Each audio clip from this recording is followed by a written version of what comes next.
The stars were silent. For thousands of years, the Galactic Union had ruled the known galaxy.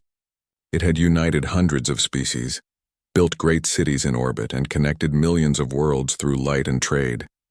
But now that dream was dying. The Vrike Dominion had arrived. They came without warning, machines of war wrapped in living metal, guided by cold logic and endless hunger for control. Their fleets moved like shadows, appearing and disappearing across systems faster than any defense could react. One by one, the proud member worlds of the Union fell. Their cities went dark, their signals turned to silence.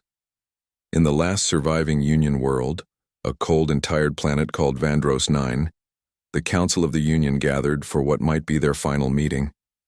The Great Hall, once filled with banners and music, was now dim and quiet. The walls showed flickering holograms of lost worlds. Blue oceans, red deserts, green forests, all now gone. Around the circular table sat 12 beings from different races, each showing fear in their own way. Some trembled. Some stared at nothing. Some clenched their hands, unable to speak. At the head of the table sat Chancellor Vorn, a tall reptilian with golden eyes that had once inspired hope. But now even he looked broken. "It's over," Vorn said quietly. "The Dominion has reached the core worlds. The fleet from Neris is gone. Our last defense stations were destroyed 2 days ago. There is nothing left to protect us."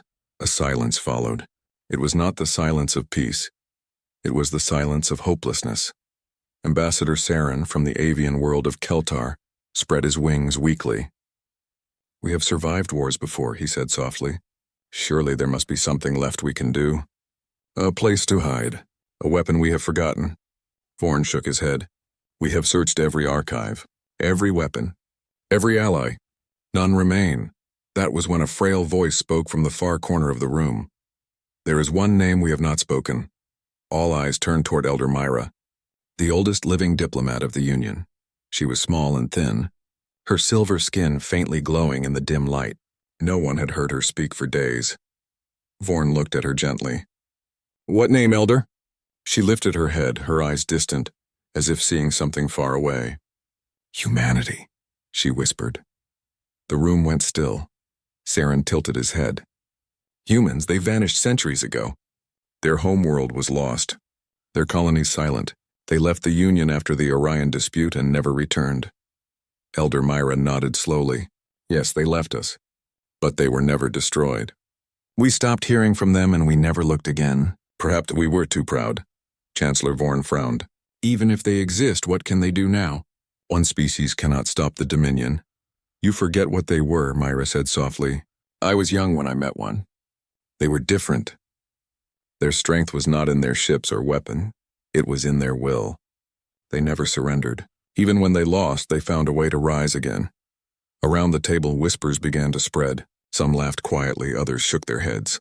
Humans were old legends, beings of chaos and courage both admired and feared. Their stories were told to inspire children, not to plan strategies. But for the first time in many meetings, there was something new in the room. A spark. A junior officer entered the hall holding a data pad. "Chancellor," he said nervously, "the Dominion fleet has crossed into Vandros orbit. They will reach us in less than one cycle." Vorn closed his eyes. "Prepare evacuation for the Council," he ordered. "We will scatter and hope some survive." Elder Myra stood, leaning on her cane. "Chancellor," she said firmly, "let me take one ship. Let me try to find them." Everyone turned toward her in shock. "Find whom?" asked Saren, though he already knew the answer. "Humanity," she said. "If there is even the smallest chance they live, I will find them. If they do not answer, then I will die trying." The hall filled with murmurs. It was madness. To waste a ship, to chase an old myth while the Dominion was at their gates. But there was something in her voice that none could ignore. Vorn looked at her for a long moment. He remembered the old stories about how humans had once stood between the stars and the dark, how they had fought for others even when it cost them everything. He remembered their strange courage. Finally, he spoke.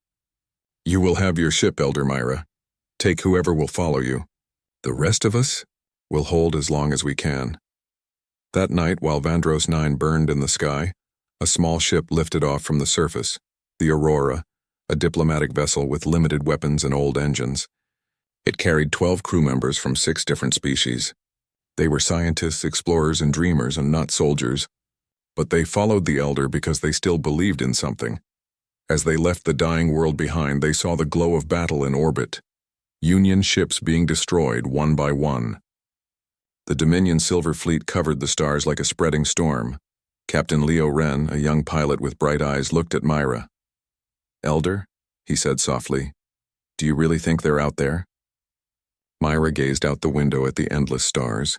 "Hope is a fragile thing, Captain," she said, "but it has kept us alive longer than fear ever could." Days turned into weeks as the Aurora traveled through broken systems. They passed dead worlds, burnt colonies, and drifting wrecks of Union ships. Each stop told the same story: destruction, silence, loss. The crew grew quieter with every jump. Finally, they reached a sector no one had entered for centuries: Sol Sector, the old human home. The system was marked as quarantined in the archives. Old legends said the humans had destroyed themselves. Others said they had gone beyond the galaxy, into the dark void where no signal could reach. Captain Leo slowed the ship near the edge of the system. "Coordinates received," he said. "Planet designation, Earth. Orbiting star, Sol. No signs of communication." The screen showed a small blue world. Quiet, beautiful, untouched. There were no ships, no stations, no signals. Only the planet and the silent stars around it. Disappointment filled the air. Saren, the avian ambassador, sighed. "We came all this way. For a ghost." Myra didn't answer. She was staring at the readings from the scanners. Something strange was there, faint but steady. A pulse of energy repeating every few seconds. "Focus on that signal," she said quickly. "It's coming from the far side of the moon." The Aurora turned toward the gray surface of Earth's moon. As they drew closer, the crew saw something impossible. A massive structure built into the rock hidden from normal sensors. It glowed faintly with blue light, its surface covered in strange symbols. "By the stars," whispered Leo. "That's no ruin. It's alive." A voice suddenly echoed through the ship's speakers, clear, calm, and human. "Unidentified vessel, you have entered restricted space. Identify yourself." The crew froze. Myra's heart pounded. "This is Elder Myra of the Galactic Union," she said carefully. "We come in peace. We seek the people of Earth." There was a long pause. Then the voice replied, "Elder Myra, your name is known. The Union still exists?" Tears filled her eyes. "Barely," she said. "We are dying. The Dominion has destroyed our worlds. We came to ask for help." The silence that followed felt like an eternity. Then the voice spoke again, quiet but powerful. "Wait for instructions. Humanity will speak with you soon." The transmission ended. The crew sat in stunned silence. Saren looked at Myra. "They're real," he whispered. "They're alive?" Myra smiled for the first time in years. "Yes," she said softly. "And perhaps the galaxy still has hope." Outside the window, the blue planet shone like a promise, silent for centuries but not forgotten. Deep below its clouds, humanity was waking up once more.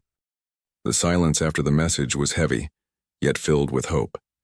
For the crew of the Aurora, those few words, "Humanity will speak with you soon," meant everything. For centuries, the galaxy had believed that humans were gone. Some said they had destroyed themselves, others said they had ascended beyond the stars. No one truly knew, but now their voices had returned, coming alive. Inside the ship's control room, the crew waited, their eyes fixed on the pale blue world of Earth. It looked peaceful. Oceans glimmered under sunlight. Clouds drifted across continents, and the moon's reflection painted the void with soft silver light. Yet beneath that calm beauty there was mystery. Captain Leo Wren leaned forward. "Elder Myra," he said softly, "what do you think they'll do?" Myra didn't answer immediately. Her old eyes were still fixed on the planet. "That depends on what kind of people they've become," she said. "The humans I knew were fierce, proud, and full of fire. But time changes all things, and even hearts," the younger crew members whispered among themselves. For them, humans were legends. Stories of courage told in school, heroes of impossible battles, and scientists who built wonders out of nothing. Yet legends often hid pain. What if the humans were no longer the same? Suddenly, the ship's lights flickered. A soft hum filled the cabin. Then, without warning, a beam of blue light surrounded the Aurora. "Energy field detected," shouted Leo. "We're being scanned." The crew braced for impact, but none came. Instead, their screens changed, replaced by the image of a human face. He looked calm, his dark eyes intelligent and observant. His hair was silver gray, his expression thoughtful. The uniform he wore was simple, black marked only with a small blue insignia in the shape of a circle surrounding a star. "I am Admiral Elias Trent, representing the Earth Restoration Council," he said. "You have entered restricted space. We do not allow foreign ships without authorization, but your message was received. You said the Union needs help. Explain." Myra stepped forward slowly, her voice trembling but steady. "Admiral Trent, I am Elder Myra of the Galactic Union, or what remains of it. The Union is dying. The Vrag Dominion has conquered nearly all known systems. They are unstoppable. We came to beg for aid, or at least for hope." The Admiral's expression didn't change. "The Vrag Dominion," he repeated. "Yes, we have been monitoring their expansion." "Monitoring?" asked Saren, the avian ambassador, his feathers ruffling in surprise. "Then you knew? You watched as the galaxy fell?" Admiral Trent looked at him calmly. "We watched. We remembered. But we did not interfere." The words hit like a quiet storm. Myra frowned. "You turned away?" The Admiral sighed softly. "After the Union's collapse 300 years ago, humanity withdrew from galactic politics. The Union grew corrupt. Our scientists were hunted, our colonies abandoned. When we left, we promised ourselves that we would never again be used as weapons in another species' war." His voice softened. "But we never stopped watching. We built our own network, silent probes, listening posts hidden across the stars. We have seen what the Dominion has done." Myra stepped closer. "Then you know what they are. You know what they will do. They will not stop until every world is under their control. Even yours." There was a pause. Behind the Admiral, faint lights flickered, perhaps screens or other humans listening. Then he said quietly, "Perhaps it is time we talk face to face. Prepare for transfer. You are invited to Earth." The blue light enveloped the aurora. The crew felt a strange pull, and suddenly the stars shifted. They were no longer orbiting the moon. Before them appeared a breathtaking sight. Earth closer than ever. It was alive. Cities glimmered like constellations on the surface. Orbiting the planet were enormous ring-like structures, silver and blue glowing with energy. Ships moved between them in organized patterns. It was not the quiet, forgotten Earth they had imagined. It was thriving and strong, vibrant, and very much awake. Saren gasped. This is not ancient. This is power," Leo nodded, eyes wide. "They built all this in secret." The aurora descended through the upper atmosphere, guided by invisible forces. Clouds parted and they saw continents below, green forests, shining rivers, cities built in harmony with nature. Energy lines ran across landscapes, pulsing gently like veins of light. They landed in a vast hangar carved into the side of a mountain. The walls were smooth metal, covered in faintly glowing blue symbols, words from an ancient human language none of the aliens could read. When the doors opened, warm air rushed in. It smelled of rain and stone. Waiting for them were several humans, dressed in the same black and blue uniforms. They looked different from the other races, their expressions open, curious, but their eyes sharp. Admiral Trent was there in person. He walked forward, greeting Myra with a nod. "Welcome to Earth," he said. Myra bowed slightly. "It is an honor to stand here again." "Your world is magnificent," Trent gave a small smile. "It has taken us centuries to rebuild. We learned to grow without spreading war. We became watchers instead of conquerors." He gestured for them to follow. The group walked through glass corridors overlooking forests and shining lakes. Drones floated silently, carrying supplies. Everywhere there was peace, but also strength. They reached a large room filled with holographic maps of the galaxy. Red zones marked Dominion territory. Blue ones were fading remnants of the Union. Trent turned to them. "We have been observing the Dominion's expansion for 70 years. They are not like other empires. They do not negotiate or rest. Their goal is complete control of all intelligent life." Leo frowned. "If you knew that, why didn't you stop them?" Trent's gaze was steady. "Because the galaxy had not yet asked for help. Humanity has learned. Interference without invitation only breeds resentment. But now," he looked at Myra, "you asked." Myra's voice was quiet but full of emotion. "We have no pride left to lose. If the galaxy must survive, it needs humanity once more. For a long moment, the Admiral said nothing. Then he turned to a nearby console. Prepare council meeting. Bring projection of current Dominion fleets. The hologram changed. Dozens of red markers blinked across the stars. Entire sectors glowed crimson. Trent folded his arms. Our satellites show that the Dominion's core fleet is overextended. Their control depends on a network of artificial intelligences, the Vrike nodes. If those nodes are disrupted, their entire system collapses. Leo leaned closer. Do you have a plan? Trent nodded slightly. We have many. We have been preparing for this day, though we hoped it would never come. He turned toward Myra, his expression softening. Tell me, Elder, if humanity returns to the stars, will the galaxy welcome us? Or will it fear us again? Myra met his gaze. Some will fear you. Many will not understand you. But all will remember what you stand for. And that is what the galaxy needs now. Courage that does not fade. Trent was silent for a moment. Then he smiled faintly. Then perhaps it is time. Hours later, as the Aurora crew rested in the guest quarters overlooking the Earth's night sky, Captain Leo couldn't sleep. He walked to the balcony staring at the stars above. Myra joined him quietly. Beautiful, isn't it? She said softly. He nodded. They built all this while the galaxy forgot them. They didn't forget the galaxy, Myra said. They just waited until someone was ready to ask again.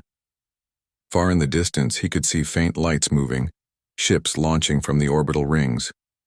The humans were preparing. What do you think they'll do? He asked. Myra smiled. What humans always do. The impossible. The next morning, Admiral Trent stood before a group of human commanders in the council hall. The room was large, circular, with a massive holographic window showing the stars beyond. We have stayed silent long enough, he said. The Dominion believes the galaxy has fallen. They believe hope is gone. They are wrong. He turned to the hologram of Earth and glowing blue and bright. For centuries, we waited for the right moment. That moment is now. Humanity will rise not as conquerors, but as guardians once more. The commanders stood in unison. Their voices were calm but full of strength. For Earth, for the stars, for all. That night, as the Aurora prepared to leave orbit, Elder Myra looked out at the shining planet below. Her eyes filled with quiet tears. She whispered, "The galaxy may not be ready for what comes next." Captain Leo smiled. But the Dominion isn't ready either. And in that moment, as Earth's lights glimmered like fire across the dark, the galaxy's forgotten protectors began to wake once again. For the first time in centuries, Earth's orbit was alive with movement. Ships of shining silver rose from the blue planet, forming elegant patterns in the dark. Each one carried a quiet purpose, a mission not of conquest but of renewal. The humans had awakened. Elder Myra and the crew of the Aurora stood on a wide platform overlooking the launch docks. Hundreds of sleek vessels glided past, their engines glowing faintly blue. The air hummed with calm energy, the sound of a civilization preparing for something far greater than war. Captain Leo Wren couldn't take his eyes off the sight. They move like one mind, he said quietly. Myra nodded. That is how they survived. Discipline, unity, and trust in their purpose. Behind them, Admiral Elias Trent approached. His expression was calm, but there was strength in his step, the kind that came from years of patience and quiet power. Our fleets are mobilizing, he said. But before we act, we must understand the Dominion completely. You, Elder Myra, and your crew will help us. Myra bowed slightly. You honor us, Admiral. What do you need from us? Trent gestured toward the corridor. Come. There is something you must see. They followed him into a vast chamber beneath the mountain. The room was circular, lined with smooth silver walls that pulsed gently with light. At its center hovered a large sphere made of glowing strands, constantly shifting, alive. This, Trent said, is the helix core, the heart of our strategic network. It contains every record, every observation, and every possibility we have studied for the last 300 years. The sphere responded to his voice, its lights flickering as if it could hear him. Leo stared in awe. Like it's thinking, Trent nodded. It is, but it does not rule us. It only assists. We learned long ago not to let our creations control us. The helix core shifted again, projecting a holographic map of the galaxy. Red zones glowed like wounds, the regions under the Dominion's control. Blue markers showed what remained of the Galactic Union. small, scattered, fading. Myra looked at the red spread across the stars. "So much lost," she whispered. Trent's voice was calm. "Loss is never the end. It is only the beginning of understanding." He turned to the helix core. "Show the Vrike structure." The map changed. A series of glowing red lines formed a vast web stretching across space. At the center was a pulsing core. "The Vrake Dominion," Trent explained, "is built on connection. Their empire is powered by artificial minds, control nodes, hidden in different systems. Every fleet, every command, every order depends on these nodes. If we can isolate them, we can free the systems they control." Myra studied the web. "But there are so many. How can you fight something so large?" Trent's lips curved into a faint smile. "We will not fight it. We will outthink it." For days, the humans and the Union crew worked together. The Aurora's members shared everything they knew about the Dominion, their movements, their communication patterns, and their methods. In return, the humans shared knowledge long forgotten by the galaxy: energy cloaking, neural interface ships, quantum relays, and something far more mysterious in the Solnet, a vast, invisible web of human-built satellites that reached across light years, silent and unseen. The aliens were astonished. Saren, the avian ambassador, could hardly believe what he was seeing. "You built this while hidden?" "Without the resources of an empire." Trent nodded. "We learned from the past. The more visible power becomes, the faster it decays. So we grew in silence. We learned to let our actions speak instead of our flags." Myra smiled faintly. "And now your silence has become strength." Trent's eyes softened. "Perhaps, but strength is useless without purpose. That is what your call reminded us of, Elder. The galaxy is still our home, even if it forgot us." A few days later, the Aurora's crew was invited aboard a human flagship, the Horizon Dawn. It was unlike any ship they had seen before. It had no heavy weapons, no aggressive design. Instead, it radiated calm beauty, sleek surfaces, glowing panels, and soft light that pulsed like a heartbeat. As they walked through its corridors, Myra noticed that every crew member, human or AI assistant, moved with quiet confidence. There was no shouting, no panic, only coordination. Admiral Trent guided them to the command deck. Before them floated a giant holographic model of a Dominion-controlled world, Kelnar Prime. Once a member of the Union, it had fallen under Dominion control years ago. Trent turned to them. "We begin our first step here," Leo frowned. "But you said you wouldn't use weapons." Trent nodded. "Correct. We won't destroy. We will liberate." He tapped the console and the hologram zoomed in on the planet's surface, showing large energy grids and control towers. "The Dominion controls minds through fear and dependence. Their systems feed off energy drawn from their subjects' own cities. We will give those people back their freedom by restoring their power and cutting off the Dominions." Saren looked amazed. "You can do that?" Trent smiled. "We can. Watch." Hours later, the Horizon Dawn reached the edge of the Kelnar system. It stayed hidden, cloaked by human technology. The Dominion patrols moved through space, unaware of the silent observer among them. Inside the command deck, the atmosphere was calm. Humans worked quietly, their eyes fixed on data streams. Myra and her crew watched in awe. "Link ready," said a young human operator.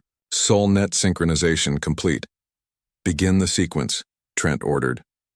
Far away, in orbit above Kelnar Prime, tiny lights appeared, micro-drones no larger than grains of sand.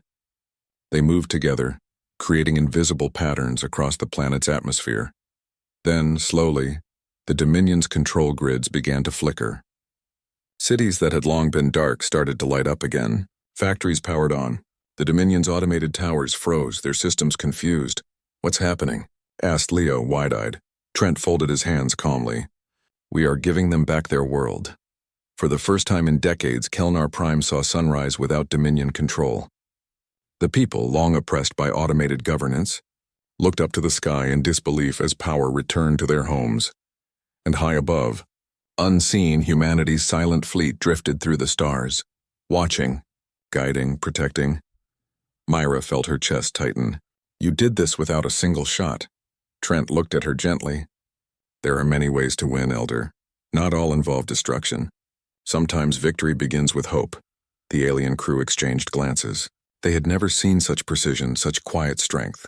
For centuries they had believed that power came only from armies and weapons. But humanity was showing them something new, power through wisdom and unity. Later that night, Myra stood alone in the observation dome of the Horizon Dawn. The stars stretched endlessly before her, bright and beautiful. She could feel the hum of the ship beneath her feet, alive, purposeful. Leo joined her. "Do you think they can really stop the Dominion?" he asked. She smiled. "I think they already have. Not with force, but with the idea that they exist again. The Dominion thrives on fear. Humanity brings hope, and hope spreads faster than fear ever could." They stood in silence, watching the stars. Far away, in the dark regions of space, the Dominion began to notice. Their control nodes reported strange interference. Systems that had never failed before were suddenly offline. They did not yet know the cause. But whispers spread through their networks.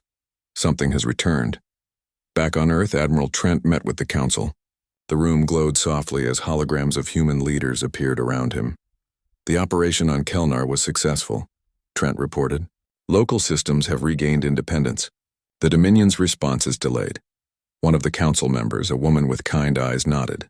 "The galaxy will know we are back soon." Trent's voice was calm but firm. "Let them know. But we do not return as rulers.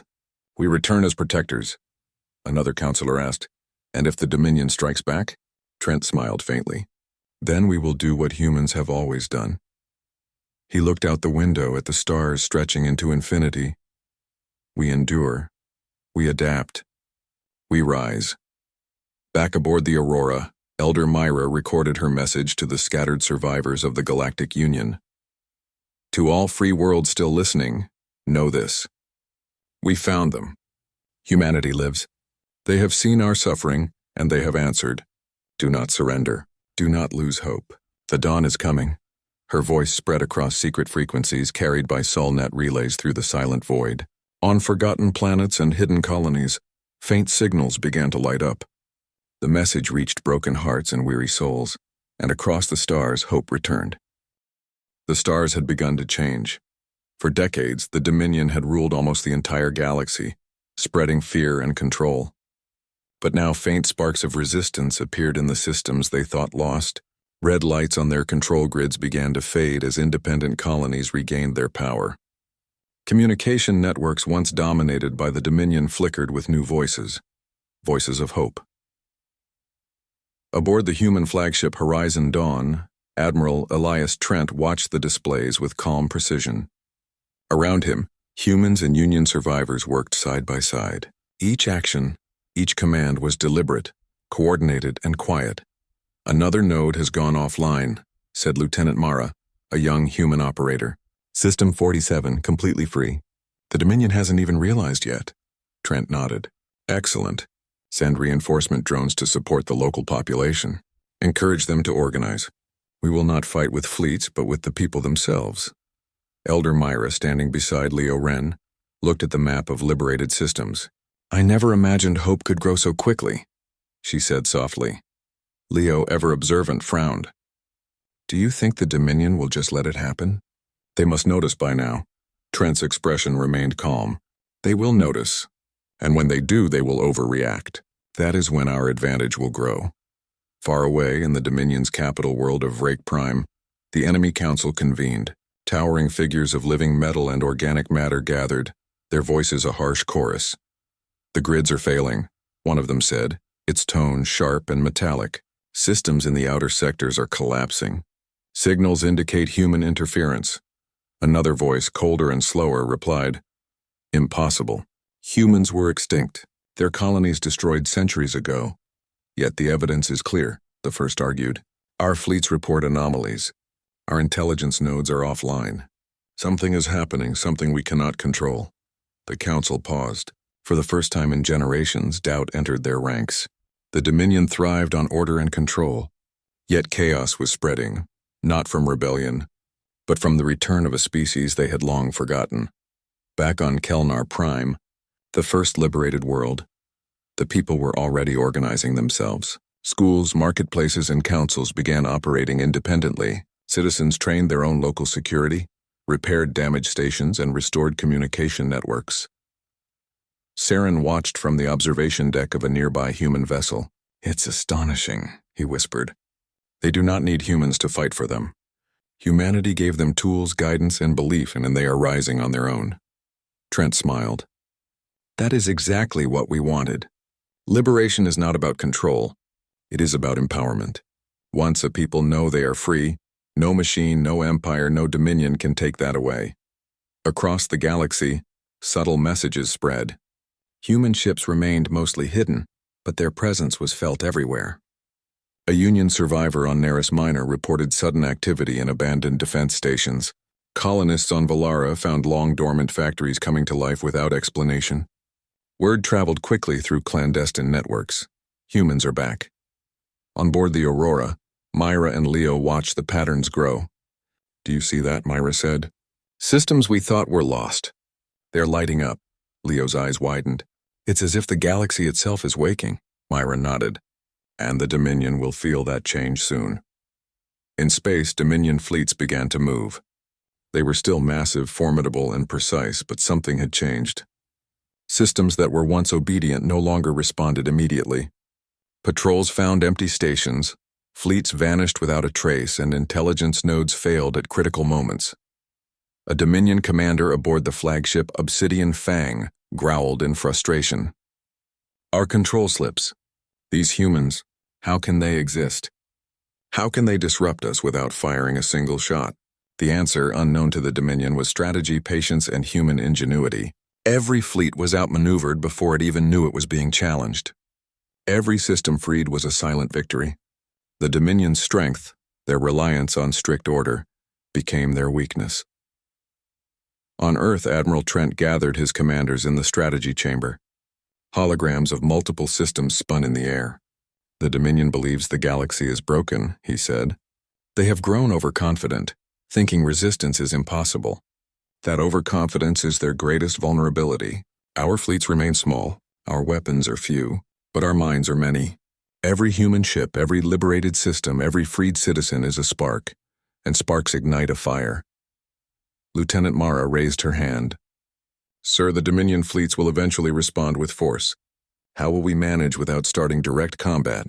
Trent's eyes were steady. "We fight without fighting. We use intelligence, stealth, and organization. We liberate worlds, guide populations, and dismantle their control networks. When the Dominion strikes, it will be into a galaxy united by hope, not fear." Myra listened, her heart swelling with pride. "They have mastered patience," she whispered. "Not by strength, but by understanding." Weeks passed. The Dominion's commanders grew increasingly anxious. Orders were ignored, signals misdirected, and communication lines corrupted. Inner systems began rebelling, inspired by subtle messages from human agents. Union survivors joined the effort, trained in ways that taught strategy over violence. On Vandro 7, a colony that had once fled Dominion conquest, children ran through fields with tools in their hands, repairing old machinery. Adults worked together to power cities, guided by human advice delivered through hidden networks. Saren shook his head in amazement. "They are not just fighting. They are learning to be free," Trent smiled. "Freedom is the greatest weapon of all, and humans have always known how to wield it." The turning tide became evident when the Dominion attempted to reclaim Terrace 4, a world recently freed by human guidance. Dominion fleets moved in, confident that no resistance would stand.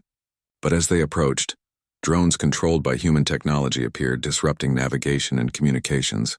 The planetary defenses, restored and managed by local populations, prevented any direct assault. Dominion ships were forced to retreat, not through destruction but through coordination, intelligence, and the quiet brilliance of human planning. On the observation deck of the Horizon Dawn, Myra clutched her hands together. "They do not understand," she said. "The Dominion believes power is always physical. They have forgotten that courage, organization, and unity are just as strong, sometimes stronger." Leo nodded. "And the galaxy remembers them. That is why the spark is spreading." As the liberated systems multiplied, word of humanity's return spread faster than any fleet. Messages traveled along hidden channels. "The humans are back. Do not fear them. They come to guide, not dominate. Follow their example. We are free." Entire sectors previously silent under Dominion rule began to flicker with activity. Factories, cities, and fleets awoke. Systems that had accepted submission for generations found courage. The Dominion's reputation, once absolute, began to crack. In the command hall of HFY, the Dominion Council convened again. Panic replaced the cold precision that had defined them for centuries. Systems we controlled are rebelling. One member reported, "Our fleets are ineffective. Communications fail. The humans. They are everywhere yet nowhere." Another older member hissed, "We cannot let this continue. We must strike Earth directly." Trent, however, was already several steps ahead. Human reconnaissance had anticipated this move. Holograms displayed potential Dominion paths. Every fleet that attempted direct assault encountered prepared systems with traps, guidance, and resistance. None of it violent, yet all effective. The Dominion's strength faltered. Their pride, their overconfidence, their belief in total control, all were their undoing. Back on Earth, Admiral Trent stood with Elder Myra and Captain Leo, looking at the galaxy map. Thousands of red markers still blinked, but thousands more had faded into blue and green. "The tide has turned," Myra said softly, tears of relief glimmering in her eyes. "The galaxy can breathe again." Trent nodded. "Yes, but the Dominion will not give up. They will adapt, change, and return. That is why we must continue. Not with war, but with knowledge, strategy, and guidance. Humanity does not crush enemies. It inspires allies." Leo looked at the map, seeing dozens of systems lighting up in response to human efforts. "It's incredible. We are not just winning battles, we are winning hearts." Trent smiled faintly. "And that, Captain, is why the enemy's triumph will be short-lived." That night, Earth shone brightly in the dark of space. Invisible networks hummed across the galaxy, guiding ships, powering systems, and communicating hope. Citizens in newly liberated worlds slept peacefully, unaware of how close they had been to eternal silence. But above them, hidden and silent, the humans watched. They did not boast. They did not seek glory. They prepared. For they knew that while the tide had turned, the final challenge, the heart of the Dominion, still awaited. And for the first time in centuries, the galaxy dared to hope. The galaxy was alive again. Where darkness and silence had once ruled, light and movement now thrived. Systems long forgotten pulsed with energy, and entire colonies that had lived in fear began to work together to rebuild what the Dominion had tried to destroy. Aboard the Horizon Dawn, Admiral Elias Trent stood before a massive holographic map of the galaxy. Blue and green markers now far outnumbered the red of Dominion control. Each blue light represented freedom. Each green light represented a system actively cooperating with humanity. Elder Myra and Captain Leo Wren stood beside him, watching in awe. "The galaxy is waking," Myra said softly. "It is as if every heart we touch now beats louder." Trent nodded. "Yes, and the Dominion can no longer control it. Their empire was built on fear, but fear cannot withstand hope. In the outer systems, Dominion fleets were struggling. Their orders were disrupted, their nodes failing one after another. Every attempt to regain control was met not with guns or destruction, but with organization, unity, and intelligence. On Taris IV, the liberated planet, citizens had taken control of old Dominion stations, repurposing them to coordinate recovery efforts. Factories powered back up. Schools reopened. Trade routes resumed. And everywhere, human advisors guided, encouraged, and protected, not by force, but by example. Siren, the avian ambassador, marveled. "They do not fight like we do. They do not crush or dominate. And yet they succeed where others would fail." Trent smiled faintly. Humans have always understood that true strength lies in lifting others, not defeating them. The turning point came when the Vrake Dominion, frustrated and desperate, decided to strike directly at Earth, the source of the disruption. Massive fleets moved toward the Sol system, believing that destroying Earth would crush the rising hope in the galaxy. Admiral Trent anticipated this move long ago. Human fleets were ready, not for battle in the traditional sense, but to protect, disrupt, and outmaneuver. Every ship, every drone, every liberated system formed part of a network, the Solnet, capable of countering Dominion aggression. On board the Horizon Dawn, the atmosphere was calm. Human pilots monitored countless data streams. Ships moved with precision and silent coordination. There was no panic, no urgency, only confidence. Leo looked around nervously. They are coming. Are we ready? Trent's expression was steady. We have been ready for centuries. It is not our weapons, but our strategy that will turn them back. Myra nodded. They have forgotten how humans think. That is their weakness. The Dominion fleets approached, confident and unchallenged, until they entered human-controlled space. Suddenly, Dominion ships found their sensors failing. Their navigation systems glitched. Fleets that expected to find open paths were met with invisible barriers and redirecting signals. Microdrones moved like silent guardians, dismantling Dominion control nodes one by one. On the Horizon Dawn, Mara reported calmly, "Node disruption at 14 sectors. Dominion communications offline." "They are confused," Trent smiled. "Let them be confused. Confusion is the first step toward surrender. We do not need to destroy them. We need to show them that control is impossible against a united galaxy." On the surface of liberated worlds, citizens watched the Dominion fleets in the sky. Once terrified, they now understood something vital. They were not alone. Humanity was there, guiding and protecting them. Fear melted into courage. Ordinary people began to organize local defenses, reroute resources, and manage systems on their own. In the central command of the Aurora, Myra and Leo exchanged glances. "The people, they are rising themselves," Leo said quietly. Myra smiled. "That is the power of humans. They do not just fight for themselves. They inspire others to fight in their own way." The first confrontation came not with weapons, but with disruption and guidance. Dominion fleets that had hoped to crush hope found their systems sabotaged by invisible networks, their communications intercepted, and their paths blocked by fleets of invisible human ships.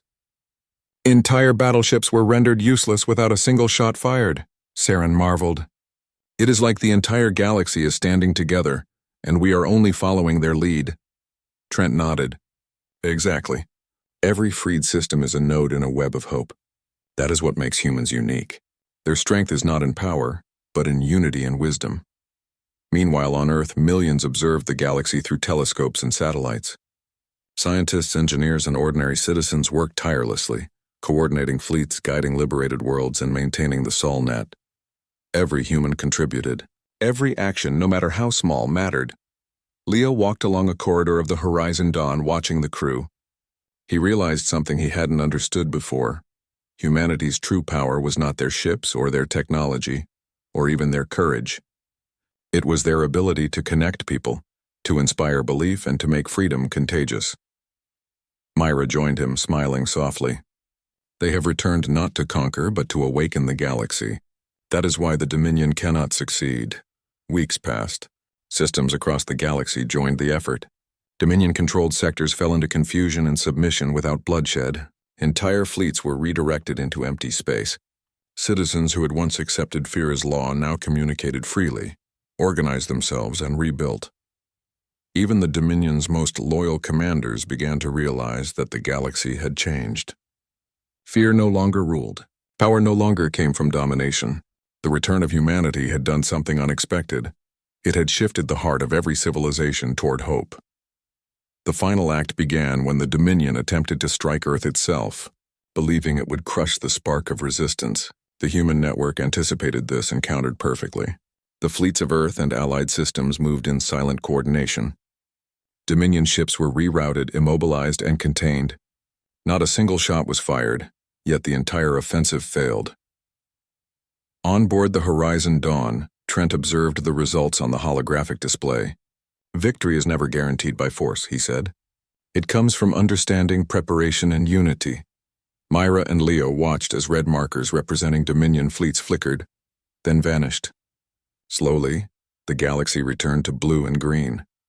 On Kelnar Prime, citizens celebrated quietly. Factories, schools, and homes had been restored. Communication lines hummed with messages of gratitude.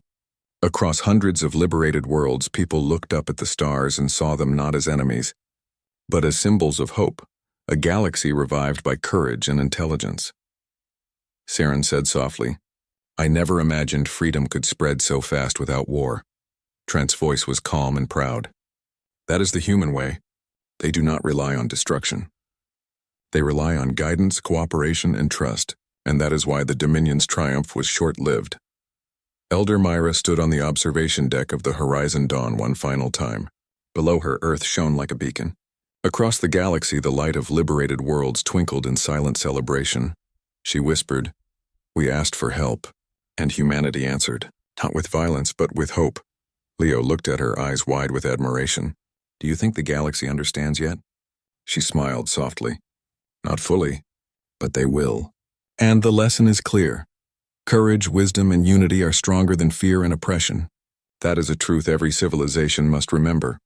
Admiral Trent addressed his fleet, his voice calm but filled with quiet strength. The Dominion believed they could conquer the galaxy. They believed fear was eternal. They were wrong. Humanity has returned not as rulers but as guardians. We do not dominate. We do not destroy, we awaken. And now the galaxy is free.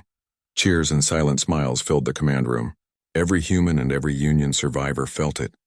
A sense of purpose fulfilled. A cycle completed. Above the stars, the Dominion fleets retreated into the outer reaches. Confused, defeated, and unable to maintain control.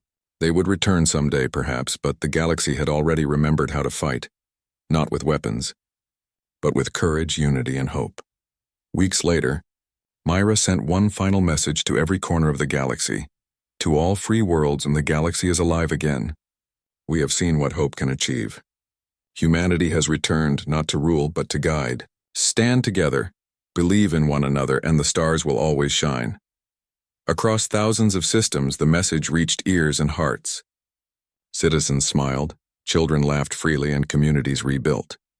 The Dominion's shadow had faded, and at the center of it all, Earth shone quietly, a reminder that even in the darkest times, the smallest spark of hope could ignite the light of an entire galaxy. Elder Myra looked out at the stars one last time.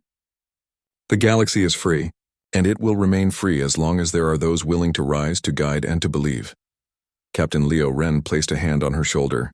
"And humanity will always be there when we need them." Myra smiled.